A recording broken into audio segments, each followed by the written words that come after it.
good afternoon, everyone, and welcome to the final panel session of the Energy Hub today. I hope you've all enjoyed whichever sessions you've been part of so far. So the focus of our session now is on satisfying energy demands from transport in the medium and long term. So fundamentally looking at where is the electricity coming from and how will it get to where it needs to be. So my name is Charlotte Robinson. I'm an associate in the Net Zero team at Burgess Salmon.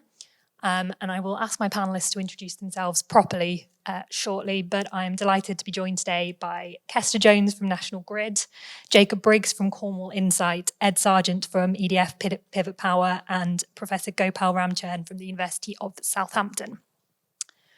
So for anyone who's been listening in on some or all of our sessions so far today in the Energy Hub, you might have noticed that this session has actually been trailed by almost all of the discussions so far, in that energy demands and getting the energy to where it needs to be has been identified as one of, if not the main potential blocker in the transport decarbonisation plans. Because really, putting aside for the purposes of this particular panel discussion, hydrogen and other alternative fuels that have been talked about earlier, the majority of the transport decarbonisation strategy does come down to electrification, which is predicated on the assumption that we can ensure that there is enough green energy being generated and that energy can then get to where it needs to be to make electrification function, whether that is charge points both at home or in strategic road networks, wider transport hubs, rail track electrification. Everything is all dependent on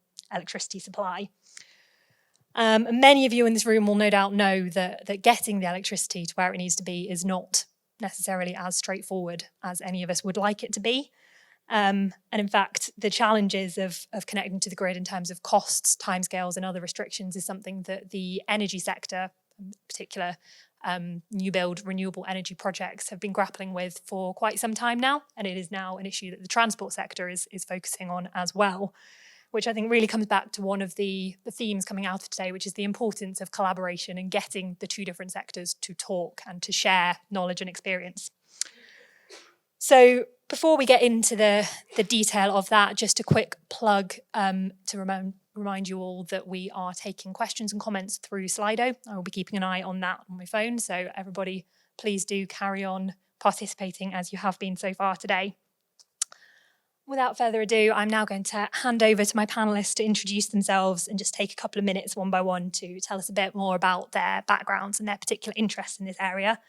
I'm going to hand over to Kester first, who is also going to give us a very quick explainer for anybody who is not completely in the know in terms of how the grid connection process works. Kester. Thank you very much. Good afternoon, everybody. My name is Kester Jones. I'm the Connection Strategy Manager for National Grid Electricity Distribution. I'm sitting here trying not to squint because the lights are very bright, so apologies if I do start squinting. Within National Grid, there are a number of business units, and I thought it would just be useful to just chat around those. So we've got the National Grid ESO, Electricity System Operator. Essentially, they look at balancing the electricity network supply and demand across the UK every second of every day. They also manage the contract and connections for generation requests and connections to the transmission network as well. We've also got National Grid Electricity Transmission. They own and maintain the transmission network across the UK and connect customers to it. And then we've got the business unit that I work in, which is distribution, which is National Grid Electricity Distribution. That's 4 distribution network operator licenses operating across East and West Midlands, South West and South Wales, distributing electricity to around about 8 million customers, right the way from domestic customers all the way up to customers wanting to connect at 132,000 volts. Within National Grid Electricity Distribution, there's essentially 2 functions. So there's the network operator function, so maintaining and connecting customers to the network, and there's the system operator function, who are looking at the future energy scenarios from a distribution perspective, what's going to need to connect and want to connect in the future.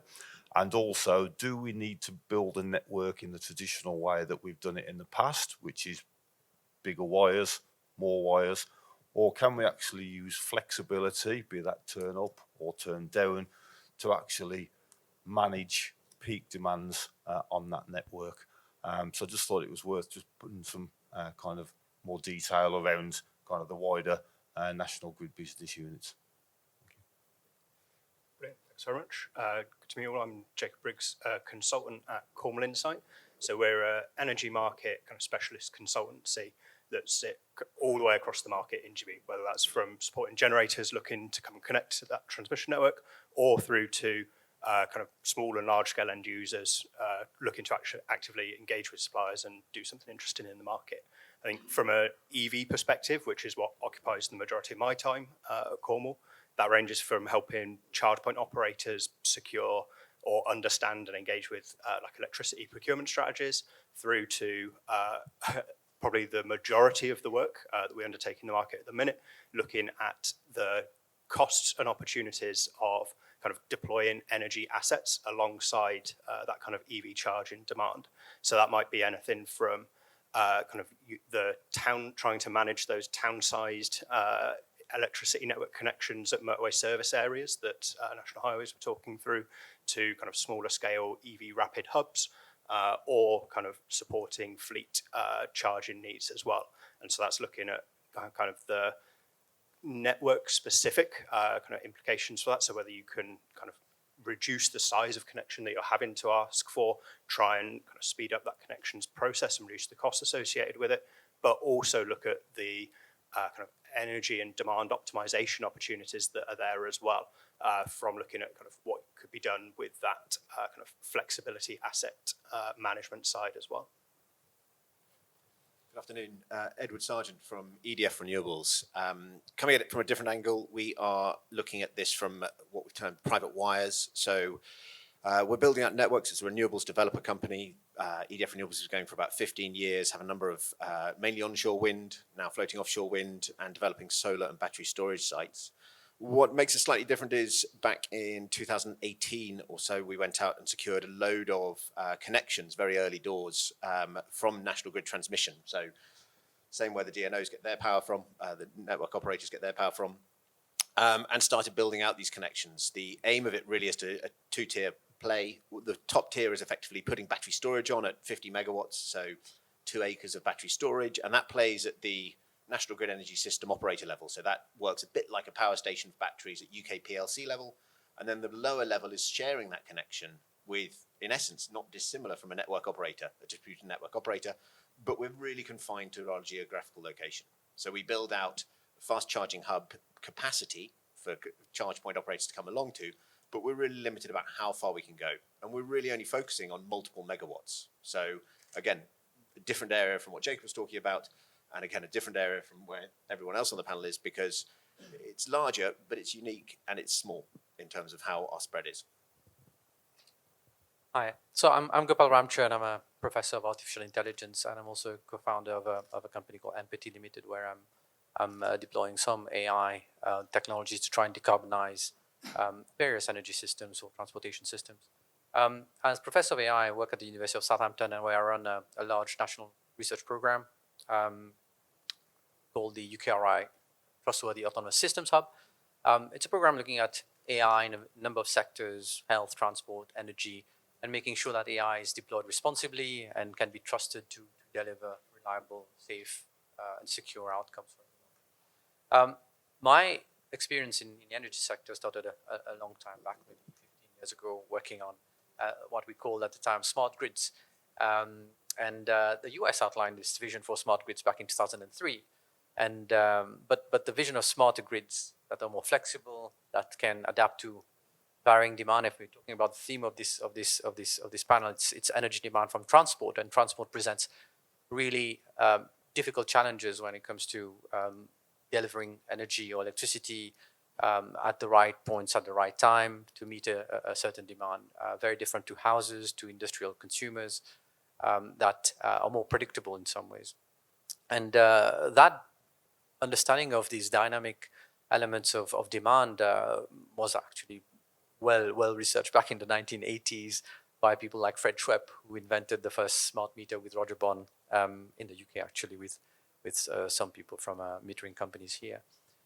So this understanding of very dynamic demand exists in the sector.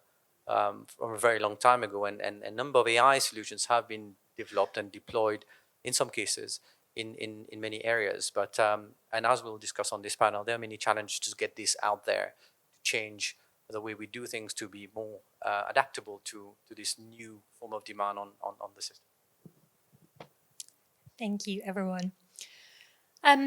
So as I said earlier, this was grid connections and the challenges in all of this were a bit of a theme coming out of most of the panel sessions today. And there were quite a few comments and questions coming up through Slido that the other panels weren't able to touch on because they were parking that essentially for this panel. A bit of an underlying current in some of those comments was questioning whether the grid and the current grid connection system is fit for purpose and whether it is capable of delivering the capacity within the timescales required to meet the transport demands. So just to kick off on that point, Kester, I promise I won't always come to you first, but I will come to you first again on this one. Would you be able to talk to us about, from the National Grid perspective, the recent changes, the changes in the pipeline and what you're doing on your side? And then if everyone else can jump in on your views of, is that heading in the right direction? Is that likely to do enough to get us where we need to be? Yeah, of course, no problem. So historically, the way in which electricity was generated, transmitted and distributed in the UK was through very few power stations connected to a transmission network, which was then connected to a distribution network. Electricity flowed one way. With the advent of distributed generation, we now see two-way power flows. We now see localised distributed generation. And so what's had to happen is that the kind of the way in which the process works for looking to connect to the grid has had to change. ESO, so National Grid Electricity System Operator, and we do use acronyms and initialisms a lot. So please do stop me if I kind of morph into just kind of using acronyms all the time. But the Energy Systems Operator has announced a 5-point plan very recently. That includes an entry capacity amnesty, where people who are currently within the queue can look to exit the queue for either zero or very little charge. They're looking at a two-step offer process whereby they essentially acknowledge an application from an organisation or a customer and then take a while to understand exactly what that means in terms of UK-wide reinforcement, so that they're ensuring they're really targeting reinforcement requirements at a local as well as a transmission level. And there's other things that they are looking at within that 5-point plan to really look to try and speed up the connections process at a transmission level.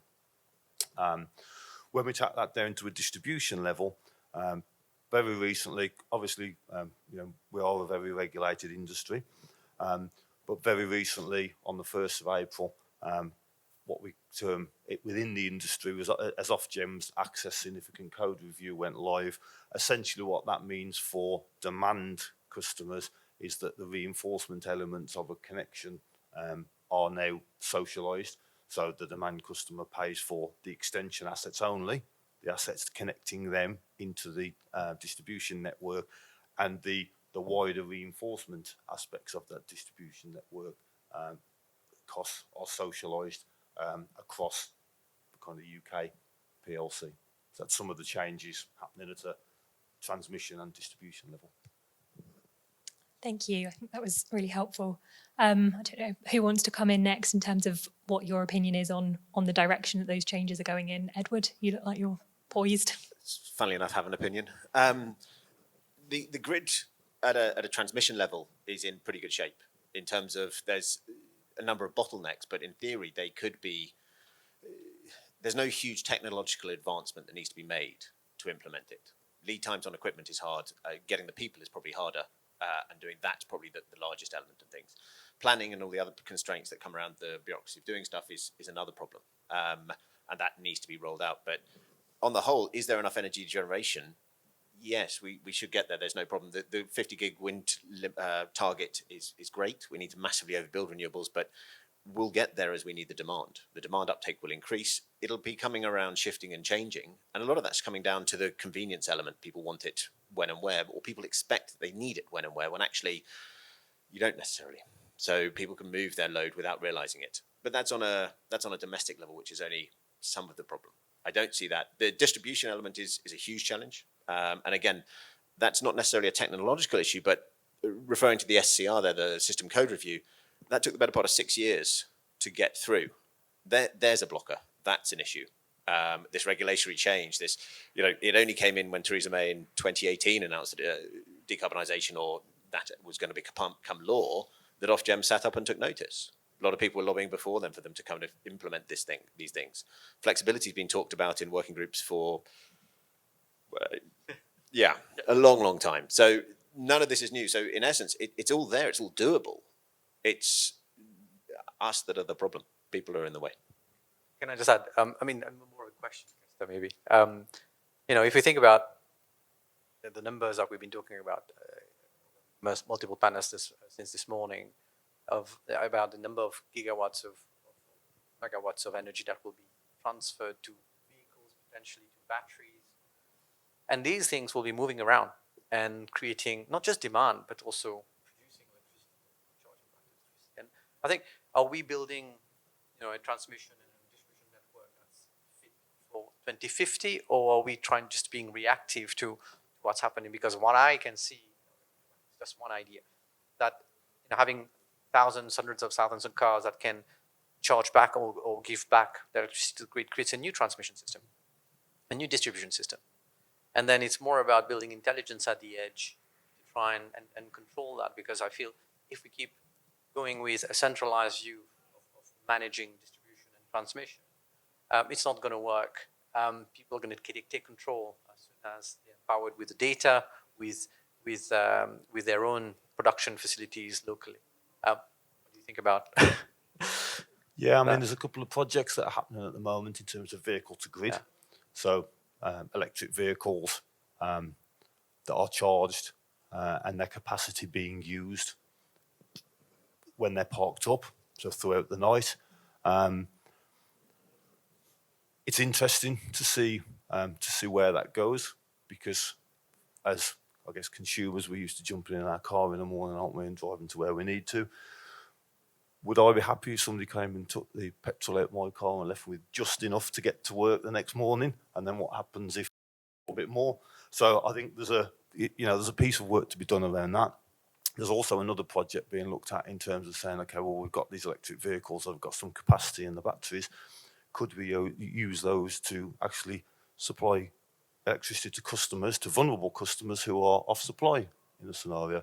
So I think there's a number of projects within that realm.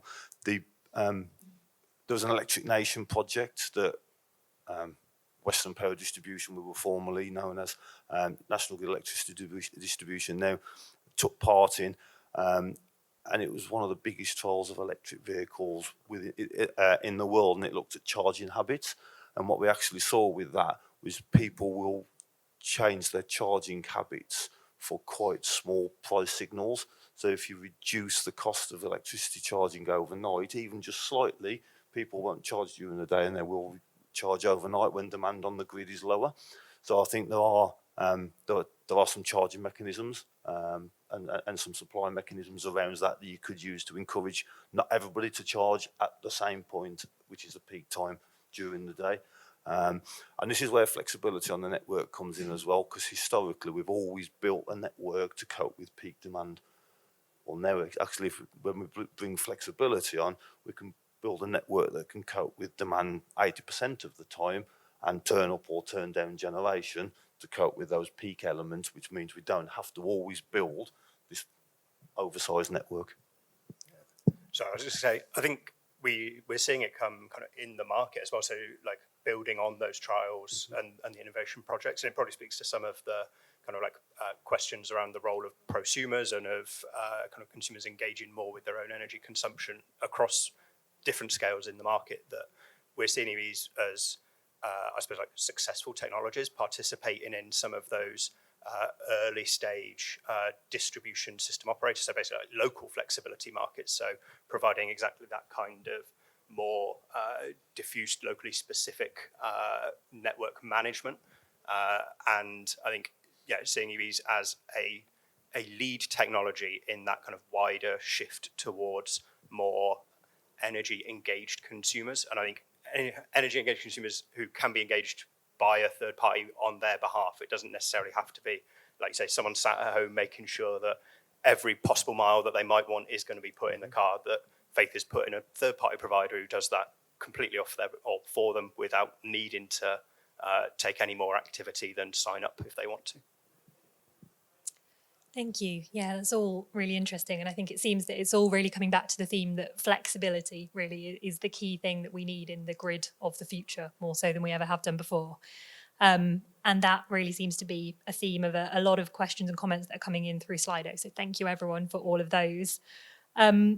One interesting one that's just popped up at the top of the feed, actually, is saying, how do we limit capacity hogging? For example, a lot of EV charging points taking up grid capacity that will never be used. And I wonder, Gopal, do you have any view on how AI and data can help to measure things like that, so tracking consumption and demand? Sure. So, I mean, coming back to that flexibility point, I think flexibility has to be built for the right reason. And I think one constraint we talking about is grid capacity.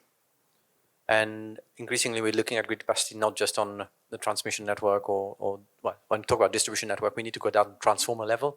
So thinking about EV chargers not blowing up the local transformer, hoping that you've already built capacity within that network and you can control that. But that's potentially solvable with more investment in infrastructure.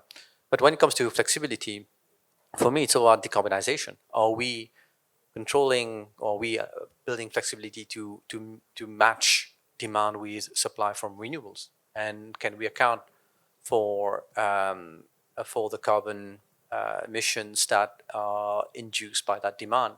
So, for example, if we allow EVs to charge at night, that's not going to be charged with solar power, right? And a lot of marketing we're doing around EV electric vehicles is that it's green. It's not. First, the cobalt is mined in mines in Africa somewhere, in Congo. And secondly, you might be charging your car at night, which is completely brown, or could be some wind in there, but it's not green in many cases. So if we think about how do we then build flexibility such that EVs, if we choose to use EVs, because I'm not sure EVs are going to be or battery-based electric vehicles are going to be the only solution. There could be hydrogen-powered vehicles as well. Then you need to build electrolyzers that ingest that electricity from the grid or from localized energy production assets. Then how do you make this work in real time? And if you are looking to put charging points, exactly what you said earlier, you're fixing the asset, with a grid connection with a certain capacity, rather than allowing the asset to adapt or allowing the grid to control that the capacity allowed on that connection based on demand and supply at the time. So could you then shift some of this capacity to some other sources? For that to happen, you need to have an understanding in real time of what's going on. And many markets now, National Grid, Elexon and others have tried to go down to finer granularity. So we've gone from 30 minutes to 15 minutes to can get data out 5 minutes. But really, the grid operates in real time. You need to balance demand and supply in real time. You need to be super reactive. And some of the best examples of real-time systems that balance demand and supply, mobile phone networks, the internet. In some ways, not completely real-time because you do have buffers in there. But really, you need to be able to go down to that level to get things like EV charging points not hogging capacity on the network. You need to get to the point where you can track the source of that electricity. So being very, very forceful on any energy producers to tell you exactly where that electricity is produced, not just electricity that's backed up by carbon credits, because there's lots of greenwashing going on in the market right now, but being very precise about where that's coming in real time and where that's being consumed in real time, so you can then manage the flows as well, making sure that it's all safe and balanced. So to do that demands lots of sensing in the system. Technology has been around for 20 years. That can be done. It has to be enforced on the producers and consumers.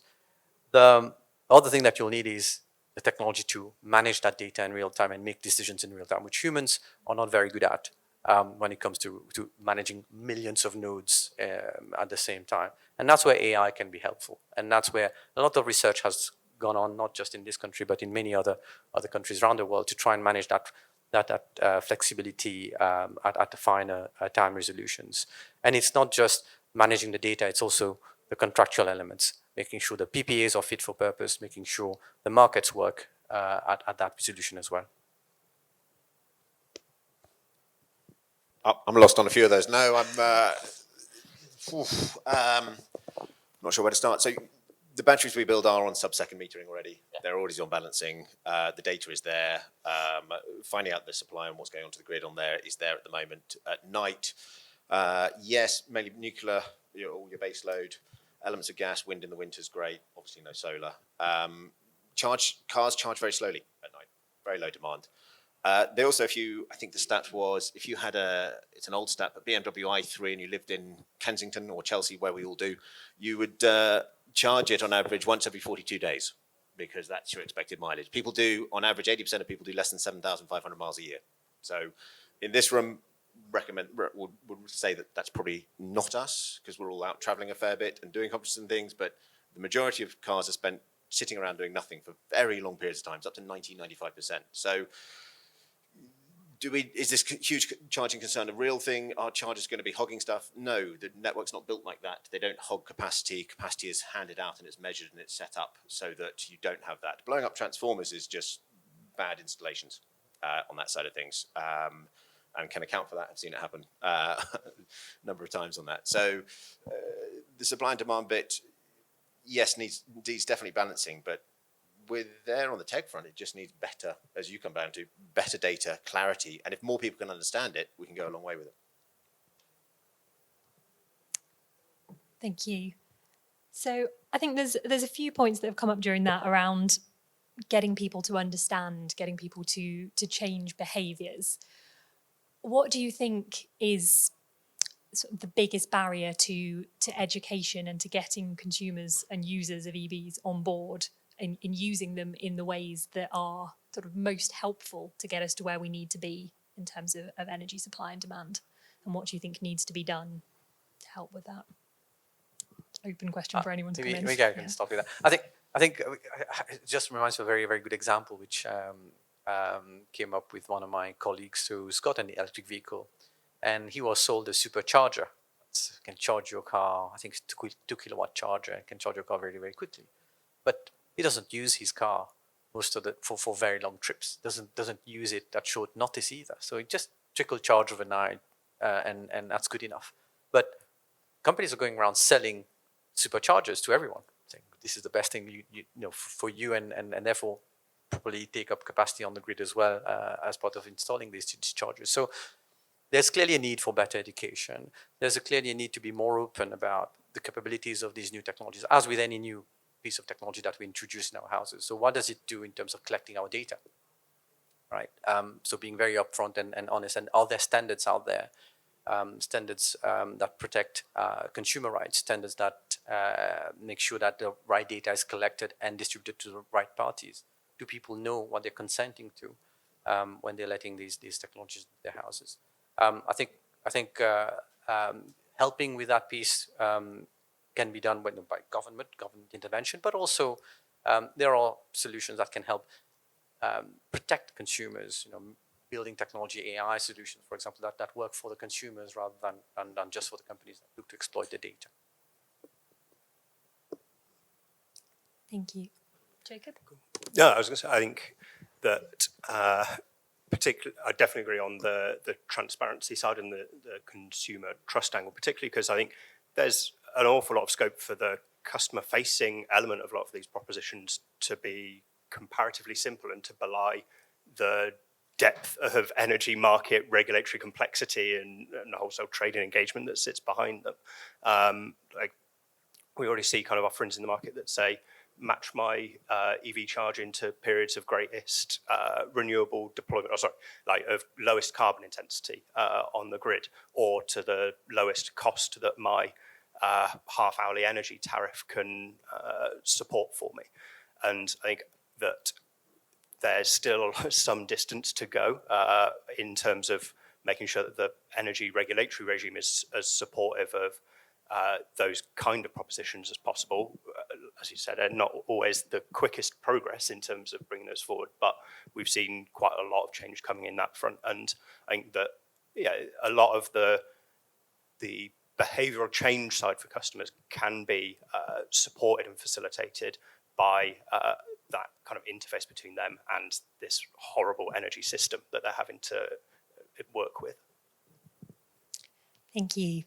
So taking a bit of a step back from the consumer side, there's an interesting question that's just come in that links into one of the points that was on my list to pick up. So the question is, what does the future of decarbonised transport look like for poorly connected rural communities? And that was, as I said, one of the questions on my list of one of the biggest challenges undoubtedly is increasing capacity in poorly connected areas or in areas where the grid is very congested. Is this realistically something that can be done by upgrading the grid, or are there alternative solutions such as storage, co-located private wire, which are more scalable and more feasible than grid-based solutions? Edward or Jacob, probably looking at you for those. I live rurally, so charging vehicles is fine, not a problem at all, in the basis that there's an outside plug. Don't even have a charger, just use a 13 amp socket. So that's fine for what we need. Do decent mileage, but it's never more than sort of 75, 80 a day. So easily done on that basis. For rural areas away, actually, it's probably the charging infrastructure and the investment that's the problem. Generally, there's three-phase dotted around the place, especially farms. If you're looking super rural, then yes, you're end of line, but it's how long are you going to be there? No one's actively going to the coast looking for a 30-minute charge to carry on another 300 miles or 200 miles or so. So the destination piece, I don't think that if you're going super, super rural, that's a whole different story. But I think for the 95% of people, that's not too much of a problem. The issues with the grid turn up in the sense that the grid is certainly, at a number of levels, shut at the moment for new connections. You can't put new renewable projects in the majority of the southeast and East Anglia at the moment. The network's just not capable of it. Interconnecting that, it's full, and as alluded to earlier, the timelines are way out. So we do need more demand in the southwest. It'd be very useful, especially in the summer, to be able to use that. We need some major route upgrades in terms of wires. There are definitely things that can be done smarter. Batteries, yes. Linking up to existing things, yes. The issue comes down to probably more economics than it does ability, I would say. Yeah, I think that's fair, particularly that kind of final point. Like, we've seen no shortage of interest in like community energy projects around setting up micro grids and trying to explore those kind of opportunities. But I think it almost invariably comes back to a business model and economics challenge rather than it does a kind of value from supporting transport perspective. I think I would hope that future decarbonised solution looks better than rural transport does in Norfolk at the minute. It's a low bar to pass, but I think it's definitely a doable one for the market to aspire to. To put some numbers on it, I suppose, we built a charging hub on the edge of Oxford, with the assumptions being that people from Oxford would use it. It's mixed with a park and ride. In essence, the park and ride gets used relatively low energy usage. The fast chargers there are 30 of them or so, are chewing through about 10 megawatt hours a day at the moment on the average day, which is okay. It's 4 houses a year's worth of energy per day in terms of vehicles, but the capacity is much larger for that. If you go to the other side off the motorway, it's huge numbers. I mean, dwarfs that. It makes us look like, a bad afternoon on a rainy evening. So anyway, it's very low. So I think again, where you can connect and how you can connect stuff depends again on what the use case is. And that really comes down to how people move stuff around the country and how people move themselves. Thank you. Just looking again at the Slido inputs, we have had a question asking, what are the views on energy supply for wider transport away from EVs? I'm conscious we have been very EV focused so far in this session. Does anybody want to make a comment on how that looks like for other transport modes? Yeah, I suppose from National Grid's perspective, our role is looking to develop a smart energy network that enhances and helps to deliver net zero. Whether that is for electric vehicles, whether that is de-electrification, whether that is for production of green hydrogen, our role is to ensure that the network and the capability is there. So we're kind of technology agnostic in terms of what needs to use the electricity. Our roles to enable the transmission and distribution network to enable that. I was chatting to a chap the other day who leases planes, and we're looking at how that decarbonises, and that's a struggle. Long haul flight, apart from sustainable aviation fuel, I don't know, absolutely no idea. I think that's a real challenge. Short haul flight, I mean, or very small planes. There are some electric sort of pipers running out of 2-seaters running out of Cambridge at the moment. I'm not sure I'd jump on one right now, but they're there and doing that. Ferry. And again, you look at the Nordics; they've had electric ferries for a while, running back and forth, just doing daily routes. So I think your sort of Isle of Wight or your Isle of Man stuff, great. Yep, that's doable. That's on a procurement cycle more than anything else. I think your boats up the Thames, fine. Your big cruise ships, as was alluded to in some of the conversations earlier, that comes down to actually, again, similar to other regulations, it's the complexity of the ownership structures and the operators. But in theory, as soon as they're in port, they should be able to plug in. 5,000 people cruise ship is actually about 8 megawatts. It's not huge in the scheme of things. You can have a connection online on the shoreline to be able to plug in and actually turn off their gensets while they're running. The difficulty is that maybe they're not running on the same frequency, maybe they're not running on the right voltage, maybe they haven't got the right connections and that sort of stuff. So that's a wider element, but great if anyone's following the International Maritime Organization.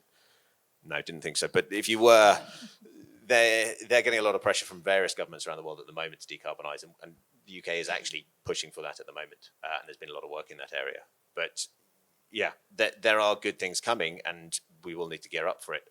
Don't see it as a massive problem. I think, again, the tech is on the cusp there. It's commercialization that's the problem in that space.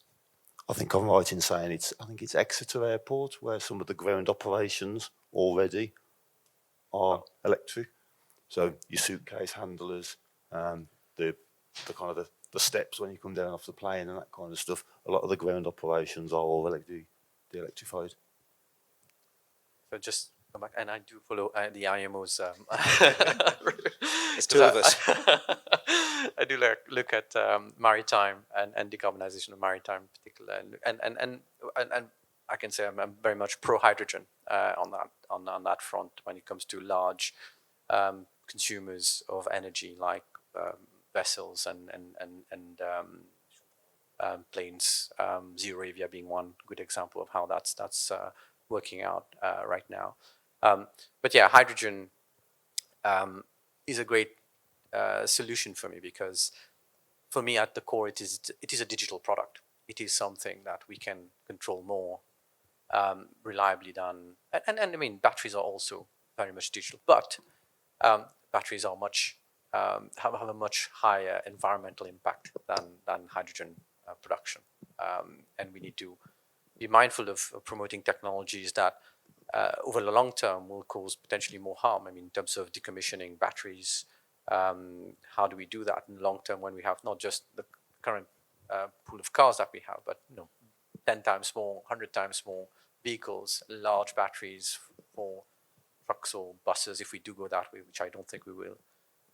But it also adds more capacity to the grid, storing energy in the form of hydrogen or other fuels that can, or other chemicals that can store hydrogen is very much a viable option for me. And building a grid for that sort of environment, or that sort of technology is a different, takes you down a different direction, right? So you need to think about using that technology to store, to put back energy on the grid. So you have much more flexibility potentially. You control those endpoints much better than you would if you let EVs just charge up wherever they want. And you provide greater clarity or an easier accessibility to the consumers, because it is a very similar experience to buying diesel and petrol at a filling station. So in terms of adoption and helping the grid, I can see hydrogen playing a significant role in the future. I'm going to disagree. Sorry. Bit of a theme going here. Hydrogen doesn't help capacity on the grid. It might help energy, but the capacity, it still needs a huge amount more capacity to be able to produce it. So we still need the massive overbuild of renewables on that side. I can't ever see it hitting anything that will drive in terms of transport. To be honest, even the buses that are out there, the expense at the moment's far too much. I can't see the economic case working before you get into the infrastructure point. Would love it as we distribute electricity. Electrolyzers are generally consuming until we change the way they do things. It's brilliant. But from a potential capacity point of view, yeah, it's not there.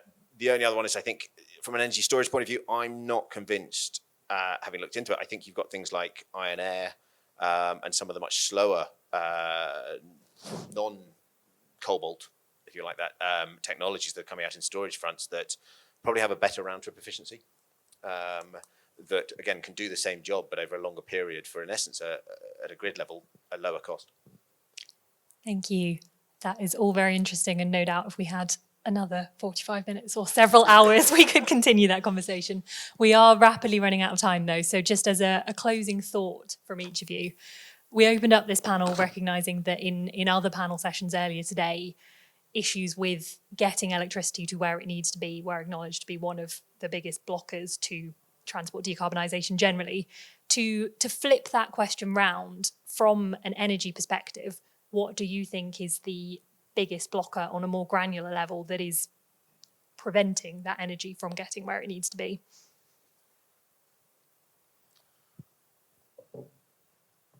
I think for me, if you look at a blocker, you turn it then into an opportunity, and the opportunity for me is about engagement and early engagement and collaboration at the outset.